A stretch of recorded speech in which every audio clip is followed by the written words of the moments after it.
ఎందుకు చేసింది తెలుసా? ఆమె కళ్ళు లేకపోయినా కానీ దేవుని కోసం బ్రతికింది. మనకి తీర్పులు అలాగే ఉంటాయి. ఈ కళ్ళుంటే దేవుని బైబిల్ చదవాలి, నోరుంటే దేవుని మాటలు చెప్పాలి, చెవులుంటే దేవుని మాటలు వినాలి, కాళ్ళుంటే దేవుని యొక్క సువార్తను ప్రకటించాలి. ఈ భూమి మీద దేవుణ్ణి మనిషికి పరిచయం చేయాలండి. మనిషి ఎవరో మనిషికి తెలియాలి.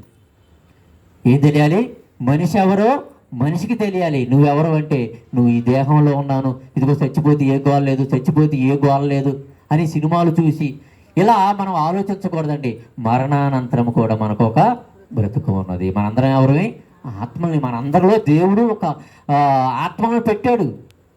దేవుడు ఎఫెసీయులకు రాసిన పత్రిక 4వ అధ్యాయము 3-4 వచనాలు చూడగలిగితే, ఎఫెసీయులకు రాసిన పత్రిక 4వ అధ్యాయము, ఆయన అందరికీ దేవుడు ఒక్కడే. 5-6 వచనాలు కానీ 3-4 వచనాలు కానీ. ఎఫెసీయులకు రాసిన పత్రిక, ప్రభు ఒక్కడే, విశ్వాసం ఒక్కటే, బాప్తిస్మం ఒక్కటే, అందరికీ తండ్రి అయిన దేవుడు ఒక్కడే, ఆయన అందరికీ పైగా ఉన్నవాడై అందరిలోనూ వ్యాపించి అందరిలో ఉన్నాడు. నీలో ఉన్నాడు, నాలో ఉన్నాడు. ఎవరుగా? ఆత్మగా. మనందరం ఎవరమే? ఆత్మలో. అర్థమవుతుంది నా మాటలు? ఏమండి? ఈ శరీరం కాదు, ఈ శరీర సుఖం కోసం బ్రతుకుతున్నాడు మనిషి. ఈ శరీరాన్ని ఎలా సుఖపెట్టాలో బ్రతుకుతున్నాడు మనిషి. ఏమండి? ఒక అరటికాయ ఉందనుకో, దాని మీద ఉండిద్ది, తొక్కు ఉండిద్ది. అరటికాయ పైన ఉండిద్ది, తొక్కు ఉండిద్ది. ఎంతకాలం ఉండిద్ది అది? ఆ లోపల గుజ్జును చూడు, ఆ గుజ్జును నువ్వు తినేంత వాటికి ఆ తొక్క విలువ. గుజ్జును తిన్న తర్వాత ఏం చేస్తావు నువ్వు? తొక్కను తీసి పాడవేస్తావు. ఆ గుజ్జే ఆత్మ, ఆ తొక్కే ఈ శరీరం. అర్థమైందా? యోహాను సువార్త 6వ అధ్యాయము 63వ వచనం. యోహాను సువార్త 6వ అధ్యాయం, ఆత్మయే జీవం. ఆత్మకు చావు లేదండి. ఆత్మ చావు ఉంటే దేవుడు కూడా చావు ఉండాలి, ముగింపు ఉండాలి. దేవుడికి ముగింపు లేదు.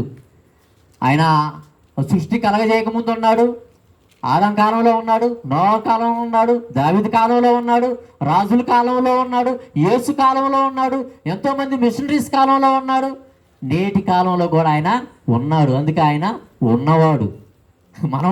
మనం కూడా ఉన్నవారమే. మనం పుట్టుక ముందు ఎక్కడ ఉన్నాం? తండ్రుల్లో ఉన్నాం. తర్వాత తల్లిలోకి వచ్చాం. తండ్రులు అందరిని దాటుకుంటే దేవునిలో ఉన్నాం. దేవునిలో నుండి వచ్చాం మనం ఆత్మలుగా. మన ప్రయాణం ఇది. మరణం తర్వాత పాతాళానికి వెళ్ళిపోతాం. క్రీస్తు రెండవ రాకడలో మరలా మనందరము దేవుని కోసం బ్రతికితే పరలోకానికి వెళ్ళిపోతాం. కాబట్టి ప్రియమైనటువంటి దేవుని పిల్లారా, మనందరం ఎవరమే? ఆత్మలో. దేవుడు ఎవరు? ఆత్మ. దేవుడిచ్చినటువంటి ఈ దేహము దేవుని కోసం వాడితే నువ్వు ఎక్కడికి వెళ్తావు? పరలోకానికి వెళ్తావు. దేవుని కోసం వాడలేదనుకో, నరకానికి వెళ్ళిపోతావు. అక్కడ ఏడుపును పళ్ళు కోరుకుంటాయి. వర్షం పడింది, లేకపోతే ఒక పాట వేసి చూపించేవాళ్ళం. కానీ ప్రియమైన దేవుని పిల్లారా, ఈ మాటలు వినికిడులు మీరు ఆత్మలు. ఆటోమేటిక్గా ఒక మనిషి చచ్చిపోయినప్పుడు అర్థమైపోతుంది, ఫలానా వ్యక్తి చచ్చిపోయాడు, వెళ్ళిపోయింది ఆత్మ. ఆ ఆత్మే దేవునిలో నుండి వచ్చింది. ఆ ఆత్మే బాధపడేది అగ్నికొండంలో. ఆ ఆత్మే మరలా పరలోకంలో సుఖపడేది ఆ ఆత్మే. మీరు బ్రతికుండగానే నేటికైనా కానీ ఈ మాటలు విని, నేటికి మీరు పాపంలోనే ఉన్నారా? మీరు పాపిని గ్రహించారా? ఇదిగో వెంటనే మీరు బాప్తిసం తీసుకోవాలి. క్రీస్తు రక్తంలో మీరు కడగబడి బాప్తిసం ద్వారా మీరు మనసులు మార్చుకొని దేవుడికి ఇష్టలుగా మీ యొక్క శరీరాలను బ్రతికొండగానే సమర్పిస్తే దేవుడు ఉన్నటువంటి పరలోకానికి వెళతారు. మేము ఎందుకంటే ఇంత ప్రయాసపడి రావాల్సి వచ్చిన అవసరం ఏంది?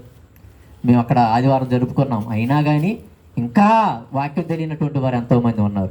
ఇంకా దేవుని పిల్లలైనటువంటి వారు ఎంతోమంది ఉన్నారు. క్రీస్తు మన కోసం ప్రాణం పెట్టాడు కాబట్టి మనము కూడా మారినటువంటి మనం కూడా మన సహోదరుల నిమిత్తము ప్రాణం పెట్టబద్దులమై ఉన్నాము. ప్రాణం అంటే మన మాటలు చెప్పాలి, మన శరీరాన్ని ఖర్చు చేయాలి, మన రక్తాన్ని ఖర్చు చేయాలి. ఖర్చు చేసి అపవాది యొక్క చెరలో ఉన్నటువంటి ఎన్నో ఆత్మలను రక్షించవలసినటువంటి బాధ్యత ప్రతి క్రైస్తవుల మీద ఉన్నది. కాబట్టి ఈ యొక్క వినికిడిలో, ఈ మాటల వినికిడిలో మీరందరూ మార్పు పొంది దేవుని కోసం యథార్థంగా బ్రతుకుతారని ప్రేమపూర్వకంగా కోరుకుంటూ ఈ నా మాటలు ముగిస్తున్నానండి. ప్రార్థన చేసుకుందాం.